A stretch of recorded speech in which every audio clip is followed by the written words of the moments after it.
تمام تعریفیں حمد اور ثنا اللہ تبارک و تعالیٰ کے لیے، درود و سلام نبی اکرم نور مجسم شفیع معظم احمد مجتبیٰ جناب حضرت محمد مصطفیٰ صلی اللہ تعالیٰ علیہ وسلم کی ذات والا صفات کے لیے حمد و صلات کے بعد مسلمان کا یہ عقیدہ ہے کہ ہمارا خالق اللہ، ہمارا مالک اللہ، ہمارا رازق اللہ۔ جب یہ ساری چیزیں، ساری عطائیں، ساری نعمتیں اللہ کی ہیں تو پھر مسلمان کی ساری توجہ بھی اللہ ہی کی جانب ہونی چاہیے۔ اسے کوشش کرنی چاہیے کہ وہ ہر معاملے میں، ہر مسئلے میں، ہر پریشانی میں اپنی توجہ اپنے رب کریم کی جانب مبذول رکھے۔ انسان جب اپنے علم پر بھروسہ کرنے لگتا ہے، یا اپنی عقل پر بھروسہ کرنے لگتا ہے، یا اپنے تعلقات پر بھروسہ کرنے لگتا ہے، یا اپنی دولت پر، مال پر، صحت پر، تو ایک بہت بڑے دھوکے کا شکار ہو جاتا ہے۔ اور انسان جب انسانوں پر بھروسہ کرنے لگتا ہے تو پھر اللہ تعالیٰ اسے بعض اوقات انسانوں کے سپرد کر دیتا ہے، انسانوں کے سپرد۔ اور بہت سارے ایسے لوگ بھی ہوتے ہیں جو رب کریم کو بھولتے ہیں اور وہ اپنی ساری توجہ انسانوں کی طرف، دنیا کی طرف، دنیا داروں کی طرف کر لیتے ہیں۔ تو اللہ تعالیٰ فرماتا ہے پھر میں انہیں یہ سزا دیتا ہوں کہ وہ مجھے بھولنے نکلے تھے تو میں نے انہیں ان کا اپنا آپ بھی بھلا دیا، اپنا آپ بھی۔ سورہ حشر کو دیکھیے گا، فرمایا وَلَا تَكُونُوا كَالَّذِينَ نسوا اللہ فانساہم انفسہم، ان لوگوں کی طرح نہ ہو جانا جنہوں نے اللہ کو بھلا دیا تو اللہ نے پھر انہیں ان کا اپنا آپ بھی بھلا دیا، انہیں اپنی بھی ہوش نہیں رہی، وہ ایسے مسائل میں گھر گئے، وہ ایسی آزمائشوں میں الجھ گئے، وہ ایسی دنیا داری کے اندر الجھے کہ انہیں اپنا بھی پتہ نہ چلا۔ اب تو ڈھونڈتا پھرتا ہوں اے اقبال اپنے ہی آپ کو، اب تو ڈھونڈتا پھرتا ہوں اے اقبال اپنے آپ کو، آپ ہی گویا مسافر، آپ ہی منزل ہوں میں۔ جب انسان خدا فراموش ہوتا ہے تو خود فراموش ہو جاتا ہے۔ ہمارا بڑے زمانے سے تکیہ ہے، کبھی امریکہ پر، کبھی یورپ پر، کبھی برطانیہ پر، کبھی مالداروں پر، کبھی اسلحے والوں پر۔ اس کا نقصان یہ ہوا کہ اپنا کوئی وجود نہیں رہا، اپنا کوئی نظریہ نہیں رہا، اپنی کوئی سوچ نہیں رہی۔ ایسے محسوس ہوتا ہے کہ کوئی منشور نہیں، کوئی دستور نہیں، لگام منہ میں ہے اور اس کا سرا کسی کے ہاتھ میں ہے، وہ جدھر چاہتا ہے ہمیں گھما لیتا ہے۔ اللہ فرماتے ہیں یوں نہ ہو جانا کہ تم رب کو بھلا دو اور پھر تمہیں اپنا آپ بھی بھول جائے۔ اولئک ھم الفاسقون، فرمایا یہ وہ لوگ ہیں جو نافرمان ہیں اللہ کے، یہ نافرمان ہیں۔ جب یہ نظریہ بن گیا، جب یہ ذہن بن گیا کہ پیدا اللہ نے کیا ہے، دینا اللہ نے ہے، عطا کرنے والا اللہ ہے، نوازنے والا اللہ، تو پھر ساری توجہ دنیا داروں کی طرف رکھنا، میں اللہ والوں کی طرف توجہ رکھنے کا قائل ہوں، میں وہ سمجھتا ہوں، ہم اس چیز کے قائل ہیں، لیکن وہ بھی کوئی آستانہ ہے کہ جہاں حق مرشد کا نعرہ تو بڑا لگے پر رب کا نام ہی نہ سننے کو ملے۔ یہ بھی کوئی بات ہوئی کہ جہاں یہ تو نعرہ زور سے لگے کہ جیوے جیوے مرشد جیوے، لیکن استغفار کا درس ہی نہ ملے، جہاں ہر وقت یہ بتایا جائے کہ یہاں آ گئے تو بچ گئے۔ کیسے بچیں گے؟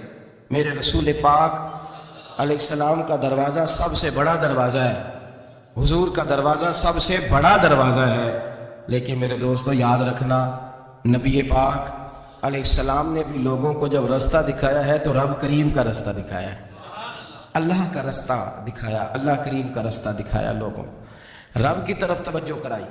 میرے رسول کریم سید عالم صلی اللہ تعالیٰ علیہ وسلم نے لوگوں کی اللہ کی جانب توجہ کرائی اور لوگوں سے یہ کہا کہ وہ اپنے رب کریم کی جانب اپنا ذہن رکھیں، اپنی توجہ اپنے اللہ کی جانب مبذول کریں۔ میری بات کو اچھے طریقے سے سمجھیے گا، علم اللہ تبارک و تعالیٰ عطا کرتا ہے تو اسے اللہ کی عطا ہی سمجھنا چاہیے۔ کچھ لوگوں کے پاس علم ہوتا ہے پر علم نافع نہیں ہوتا، وہ ٹامک ٹونیاں مارتے رہتے ہیں ساری زندگی۔ علم کو اللہ کی عطا سمجھیں، اپنی عقل پر، اپنے شعور پر زیادہ بھروسہ نہ سمجھیں، نظر اللہ پہ رکھیں۔ حضرت مولا علی شیر خدا کرم اللہ تعالیٰ وجہہ الکریم سے کسی نے پوچھا تھا بڑا عالم کون ہوتا ہے؟ ہمارے ہاں تو اب وہ والے عالم پائے جاتے ہیں نا اللہ ماشاءاللہ، جو ممبر پہ بیٹھتے ہیں تو دعوے دعوے، ممبر پہ بیٹھتے ہیں تو دعوے دعوے، اس طرح کے عالم ہمارے ہاں پائے جاتے ہیں۔ وہ ہر بات میں دعویٰ کرتے ہیں، میں یہ کر دوں گا، میں وہ کر دوں گا۔ یہ مزاج علماء کا نہیں۔ حضرت علی المرتضیٰ سے کسی نے پوچھا بڑا عالم کون ہوتا ہے؟ فرمایا بڑا عالم وہ ہوتا ہے کہ جسے مسئلے کا پتہ نہ ہو تو وہ کہہ دے مجھے نہیں پتہ، میں پتہ کر کے بتاؤں گا، غلط بات بیان نہ کرے۔ امام مالک سے کسی نے کوئی مسئلہ پوچھا تو آپ فرمانے لگے مجھے اس سوال کا جواب نہیں آتا، ہمارے بزرگ سمجھاتے کیا ہے؟ وہ کہنے لگا آپ اتنے بڑے امام ہیں تو اس سوال کا جواب نہیں آتا۔ آپ فرمانے لگے اگر مجھے ہر سوال کا جواب آتا پھر تو میں خدا ہوتا، مجھے ہر سوال کا جواب نہیں آتا، مجھے تو اتنا آتا ہے جتنا میرے رب نے مجھے عطا کر دیا۔ اپنی نظر اللہ پہ رکھیں، نکل آئیں اس معمے سے باہر کہ میں کوئی بلا ہوں، مجھے بڑا پتہ ہے، میرے پاس 6 ڈگریاں ہیں، مجھے 10 جگہ پہ تدریس کا شغف حاصل ہے، سے نکلیں باہر۔ قرآن مجید دیکھیے گا، اللہ تعالیٰ نے ارادہ قدرت فرمایا کہ میں حضرت آدم کو بناؤں گا، پھر بنانے کے بعد فرمایا فرشتوں سجدہ کرو آدم کو، سب نے سجدہ کیا الا ابلیس ابا واستکبر وکان من الکافرین، سب نے سجدہ کیا سوائے ابلیس کے، اس نے انکار بھی کیا، تکبر بھی کیا اور کافروں میں سے ہو گیا۔ تو یہ جب اللہ تعالیٰ نے سجدہ کرایا تو کیسے کرایا؟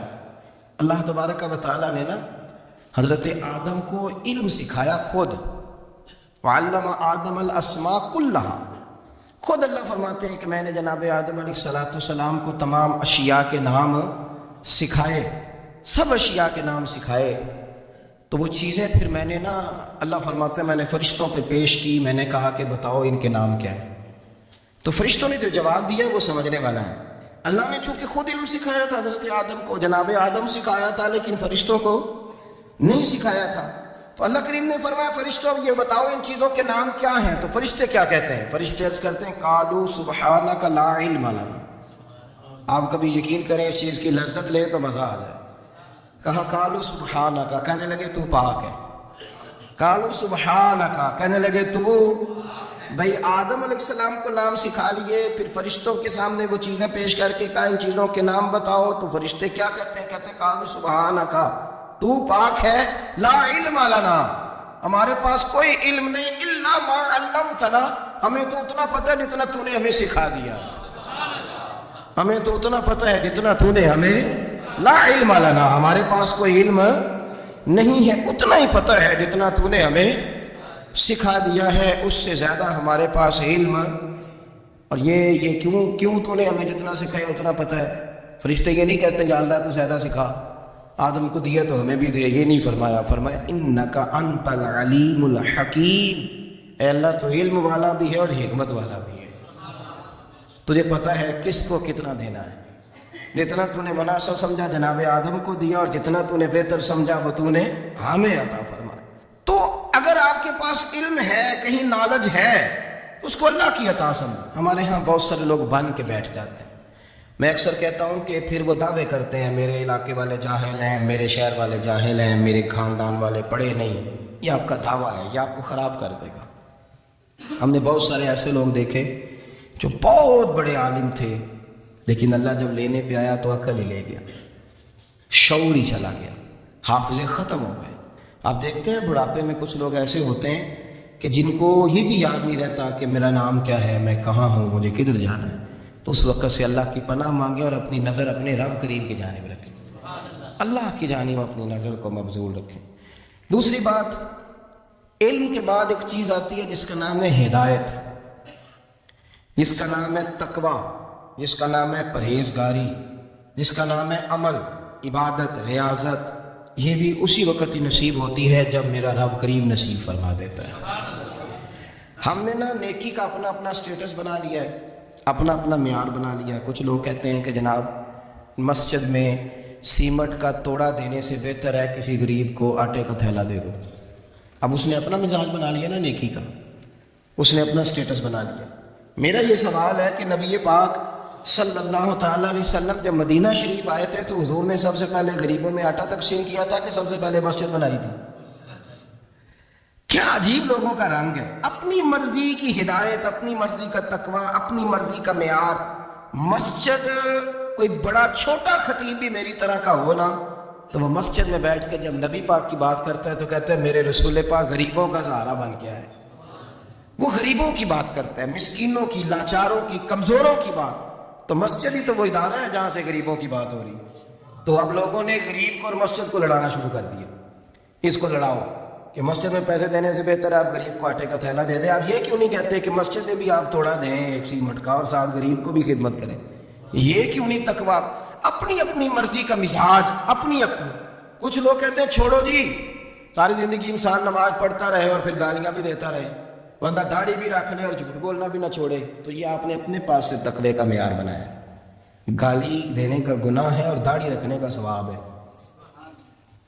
تو اگر آپ داڑھی رکھے ہوئے ہیں اور آپ کوئی غلطی کر رہے ہیں تو اس سے آپ کی داڑھی کا ثواب ختم. اللہ کرے آپ کو سمجھ آئے میری بات.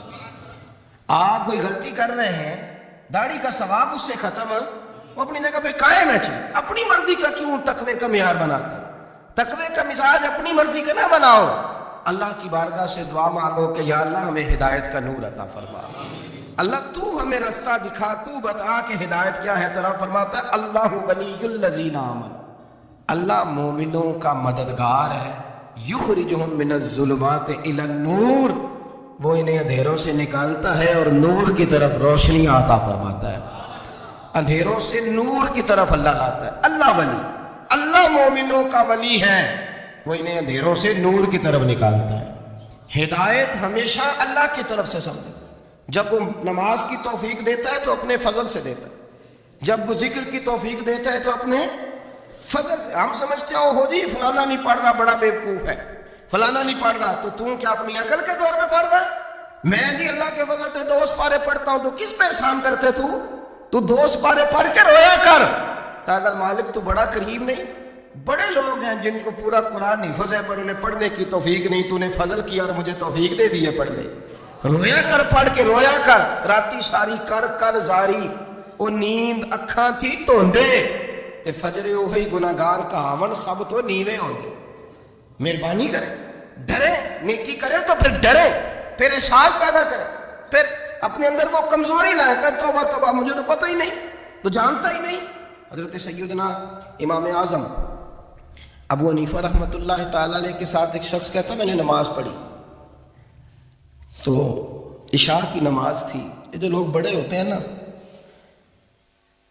جن کے پیار کرنے والے بڑے ہوتے ہیں، ان کے گرد خوف بھی بڑا ہی ہوتا ہے، انہیں بڑا ڈر لگتا ہے، بڑی بعض اوقات آزمائش ہوتی ہے ان کی. عشاء کی نماز کہتے پڑھی تو امام صاحب نے نا عشاء کی نماز میں تلاوت کی آیتیں فَمَن يَعْمَلْ مِثْقَالَ ذَرَّةٍ خَيْرًا يَرَهُ وَمَن يَعْمَلْ مِثْقَالَ ذَرَّةٍ شَرًّا يَرَهُ. فرمایا جو ذرہ برابر خیر کرے گا وہ بھی قیامت میں دیکھے گا، اور جو ذرہ برابر شر کرے گا وہ بھی قیامت میں اس شر کو دیکھے گا، اس کے سامنے آئے گا. وہ شخص کہتا ہے کہ سارے لوگ نماز پڑھ کے چلے گئے تو امام صاحب رحمۃ اللہ علیہ نے اپنی داڑھی پکڑی، رو رہے. کہتے ہیں وہ ذرہ برابر نیکی کا بدلہ دینے والے، وہ ذرہ برابر شر پہ سزا دینے والے، میری سفید داڑھی کو دیکھ مالک، میرے ذرے ذرے سامنے نہ لانا. لوگ تو میری بڑی قدر کرتے ہیں دنیا میں، تو بڑا پہچانا جاتا ہوں، لوگ تو میری راہوں میں پھول لیے کھڑے ہوتے ہیں، مجھے بڑا نوازتے ہیں. قیامت میں رسوا نہ کر دینا، میرے لیے مشکل ہو جائے. وہ کہتے ہیں میں نے امام صاحب کا درد دیکھا، مجھے کوئی کام تھا تو میں چلا گیا. میں نے کہا کہ وہ اس وقت اللہ کے حضور حاضر ہیں تو میں دوبارہ آؤں گا. کہتے میں تہجد کا وقت آیا تو امام صاحب وہیں بیٹھے تھے اور ان کی داڑھی آنسوؤں سے بھری ہوئی تھی اور زور سے داڑھی پکڑی ہوئی. کہنے لگے مالک رسوا نہ کر دیں، قیامت میں رسوا نہ کر دیں. یار جو ہدایت یافتہ لوگ تھے وہ تو ڈرے ہوئے تھے، وہ تو سہمے ہوئے تھے، وہ تو کہتے تھے یہ اس کا فضل نہیں، اس نے بلا لیا، یہ اس کا کرم نہیں. حضرت باعث بستامی کسی کافر کو دیکھتا تو رو پڑتے، کہتے مالک تو کتنا کریم ہے، یہ بے ایمان رہ گیا، تو نے اپنے فضل سے مجھے اپنے نبی کا غلام بنا لیا. وہ رو پڑ. یہاں تو لوگوں کا دعویٰ ہی بڑا ہے. نمازی اللہ خیر فرمائے وہ تو دوسروں کو گھورتا ہے، وہ کہتا ہے جنت کا میں مالک کو کنجیاں میرے پاس ہیں، میں کسی اور کو گھسنے نہیں دوں گا.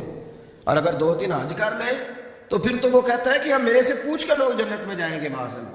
اور اگر وہ 2 4 5 7 دفعہ کوئی نفل پڑھ لے تو پھر وہ کہتا ہے چھوڑیں جی سارے لوگ بے عمل ہیں، میں اکیلا نیک ہوں. نہ ایسا کریں، اپنی توجہ اپنے رب پہ رکھیں، اپنی توجہ اپنے معین الملت والدین، عطا رسول، ہند الولی، غریب نواز، خواجہ معین الدین چشتی. حضرت خواجہ اجمیر، شاہ اجمیر، والی ہندوستان، آخری عمر میں نا سارا دن روتے گزر جاتا، ساری رات روتے گزر جاتے، ذرا سی کوئی بات کرتا تو رو پڑتے، آنکھیں آنسوں سے بھری رہتی۔ کئی دفعہ اپنے بھی پریشان ہو جاتے ہیں نا کہ یار تو ایک بات کی جان ہی نہیں چھوڑ رہا۔ تو خواجہ قطب الدین صاحب بختیار کاکی سے لوگوں نے کہا کہ آپ مرشد سے بات کریں، اتنا بھی تو نہیں نہ رونا چاہیے، ہر وقت اس کے آنسو کی کریے، عاشق دا کام ہی رونا تونا تبھی نہ رونا نہیں منظوری، یہ عاشق سدا ہی روندا رہتا ہے، پاویں وصل ہوئے تے پاویں دوری، ہر وقت رونے کا کیا مطلب ہے؟ تو خواجہ قطب صاحب کہتے ہیں میں قریب گیا تو میں نے پیر دبائے، میں نے کہا سونیا لوگ تو کچھ بھی نہیں کرتے، تو نے تو کمال کر دیا، 90 لاکھ آدمی مسلمان کر دیا، دنیا کچھ نہیں کرتی، تو نے 50 سال ساری رات مصلی پہ بیٹھ کے رب راضی کیا، تو شہزادہ تھا، حضور کی اولاد تھا، لیکن معین الدین تیرا ایک پلاٹ بھی نہیں، تو نے طالب علم پالے، انہیں غریبوں کو دیا، تو نے نوازا، کوئی شے نہیں تیرے پاس، ہر چیز تو نے، ساری رات روتے ہو، سارا دن روتے ہو۔ تو خواجہ قطب الدین صاحب کہتے ہیں میں نے جب عرض کیا تو خواجہ صاحب مجھے گلے لگا لی، چیخ مار کے روئے، کہنے لگے قطب الدین پتر داڑھی سفید ہو گئی، جانے کا وقت آ گیا، جو تو نے نیکیاں گنوائی ہیں وہ ہیں صحیح میرے پاس، پر یار کی بارگاہ میں پیش کرنے کے قابل ایک بھی نہیں، تو بارگاہ تو دیکھ کتنی بڑی ہے، رسول کریم کی بارگاہ میں پیش کرنے کے قابل ان میں سے ایک بھی نہیں، تو آستانہ دیکھ کتنا بڑا ہے، کیا پیش کروں گا، کیا عرض کروں گا حضور کی بارگاہ میں، کس طرح؟ وہ یار جو بڑے تھے وہ تو ڈرے ہوئے تھے، سہمے ہوئے تھے، وہ تو بڑی آزمائش میں تھے، لیکن میرا اور آپ کا رٹا 2 نمازیں پڑھ کے 6 نمازوں کا دعویٰ کرنا اور لمبی چوڑی کہانیاں بنانا اور اپنے منہ سے اپنی تعریفیں کرنا، اس سے تھوڑا باہر آئے۔ رزق بھی میرا اللہ ہی دیتا ہے، علم بھی اللہ دیتا ہے، رزق بھی۔ بڑے بڑے فقیروں کو مالدار ہوتے دیکھا، بڑے بڑے مالداروں کو فقیر ہوتے دیکھا، بڑے بڑے، میرا ایک بڑا سخی قسم کا سجن ہے، بڑا پیارا ہے، میں اسے سخی مانتا ہوں، میں نے اپنی پریشانیوں کے دنوں میں بھی اس شخص کو سخی دیکھا۔ ایک دن رات کو مجھے ٹیلی فون کر کے کہنے لگا کدھر ہو؟ میں نے کہا میں گھر ہوں، نہیں اکثر سفر میں ہوتے ہو نا؟ میں نے کہا طبیعت کیسی ہے؟ ٹھیک ہے، بس حال چال پوچھنا تھا۔ میں نہیں سمجھائی، میں نے کہا یار یہ کوئی مسئلہ ہے، ورنہ رات کے 2 بجے کوئی حال پوچھنے کو فون تو نہیں نہ کرتا، کوئی مطلب ایسا تو مسئلہ نہیں نا؟ تو میں نے بیک کال کی، میں نے کہا یار میری بات سن، مسئلہ کیا؟ کہ نہیں کچھ نہیں دل کر رہا تھا۔ میں نے کہا میری گل سن، رہے ہیں اسی 4-5 سال کٹھے، میں تین جاننا، اصل بات کر۔ کہنے لگا مکان بھی بڑا ہے، سارا کچھ ٹھیک ہے، پر وہ بڑے بے نیاز ہے، کچھ حالات اس قسم کے آ گئے ہیں کہ لوگوں کو بتاؤں بھی تو لوگ ماننے کو تیار نہیں، زیادہ نہیں، مجھے نا تھوڑے سے پیسوں کی ضرورت ہے، کوئی 15-20 ہزار اگر مل جائیں میری ضرورت۔ آپ یقین کریں میں روتا رہا ساری رات، میں نے کہا مہربانہ تیرا کس طرح کراں گا، اس سے لے کے زمانہ استعمال کرتا تھا، پر بے پرواہی ویکھ نہ سجڑ دی، جتھے کسے دی پیش نہ جاوے، انہیں تاجاں والے در رولے تے منگتیاں تخت بٹھا دے، سجنا کسی نوں کارا مل دئی، کوئی کعبے ہو خالی آوے، واللہ خیر الرازقین، وقت تو دائیں بائیں نہ جا، رزق تو تجھے میں دوں گا، میں ہوں بہتر رزق دینے والا۔ بڑے بڑے بادشاہ، بڑے بڑے شہنشاہ، بڑے بڑے لوگ، ہاتھوں میں کاسے، فقیریاں، ام ربیہ کہا کرتی تھیں، بڑی نیک اور صالح خاتون تھیں، وہ کہتی ہیں کہ میں نا بڑے امیر آدمی کی بیوی تھی، اپنے شوہر کے ساتھ چھت پہ بیٹھی تھی تو نیچے فقیر مانگنے والا آیا، اس نے بڑے درد سے صدا کی تو میں نے اپنے شوہر سے کہا کچھ دینے کا دفع کر، ان لوگوں نے دھندا بنایا ہوا ہے۔ کہتی میں میکے سے بھی بڑا مال لے کے آئی تھی، میرے ماں باپ بڑے امیر تھے، تو میں نے نا چوری اپنے خامہ سے نظر بچا کے باتھ روم جانے کے بہانے گئی اور نیچے جا کے 5 دینار میں نے اس فقیر کی ہتھیلی پہ رکھے۔ کہتے اس نے 5 دینار دیکھے، پھر میری طرف دیکھا تو میں نے اس کی آنکھوں میں آنسو چمکتے دیکھے، کہنے لگے بی بی رب تیرا بھلا کرے، میں 3 دنوں کا بھوکا ہوں، کہ وہ چلا گیا۔ میں گھر آ گئی، جب باہر آئی تو میرا شوہر کہنے لگا تو اتنی اب اتنی تو تیز ہو گئی ہے اور تو اتنی خود مختار ہو گئی، میرے بغیر پوچھے مال خرچ کرے گی، جا تجھے 3 طلاقیں۔ کہتی میں بالدار اور وزادار باپ کی بیٹی تھی، طلاق لے کے گھر آئی تو میرا باپ ٹوٹ گیا، چارپائی پہ چلا گیا، اوہو یہ کیا بن گیا، کتنی بڑی تکلیف رہی.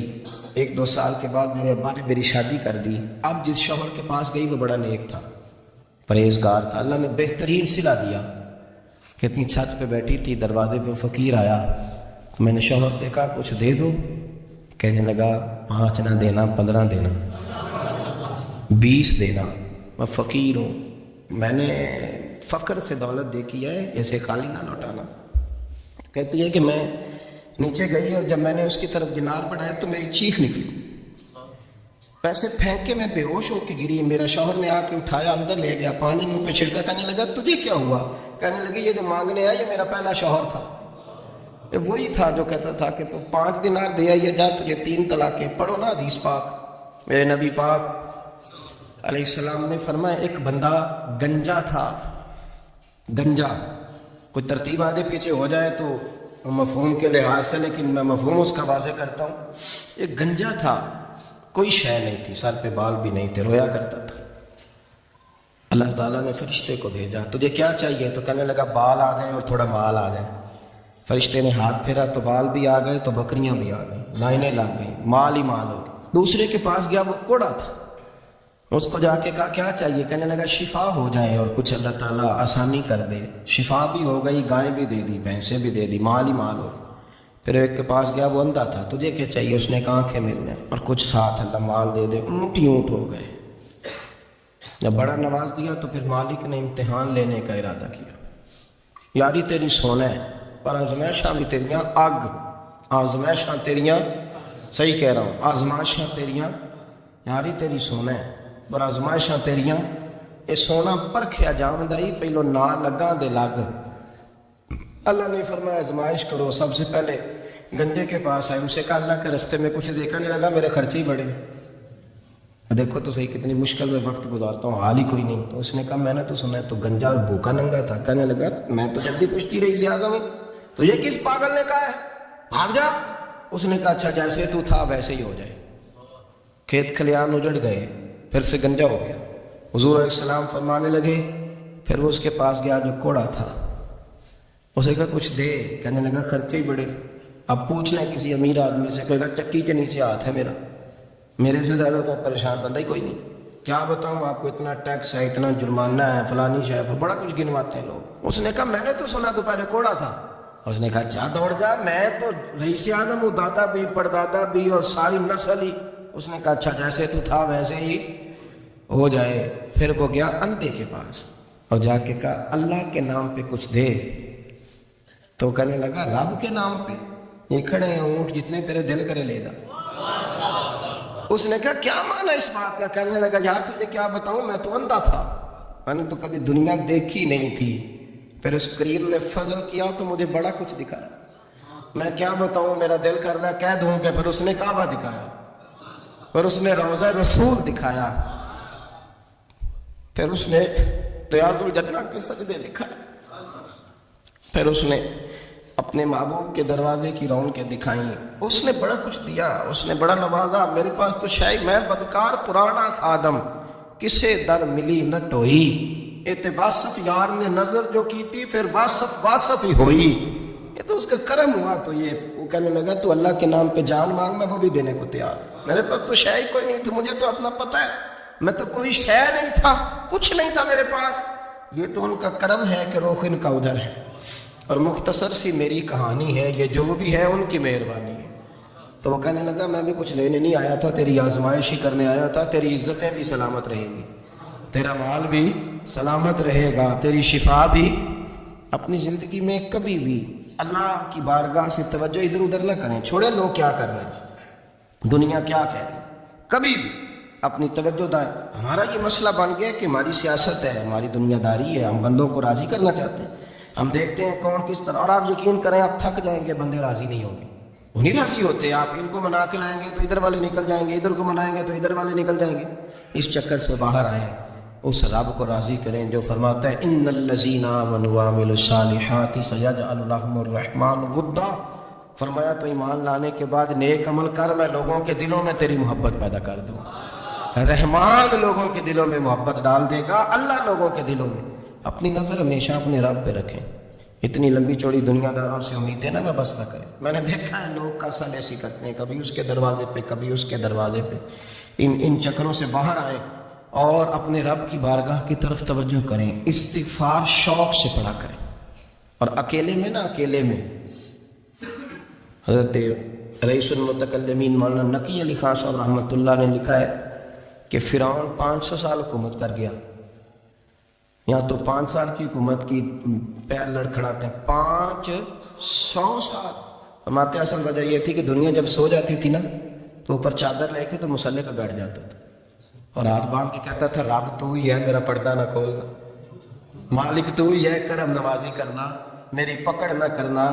وہ بے ایمان ہو کے اگر 500 سال ہاتھ باندھے تو گزارا کر لیتا ہے، تو ایماندار ہے.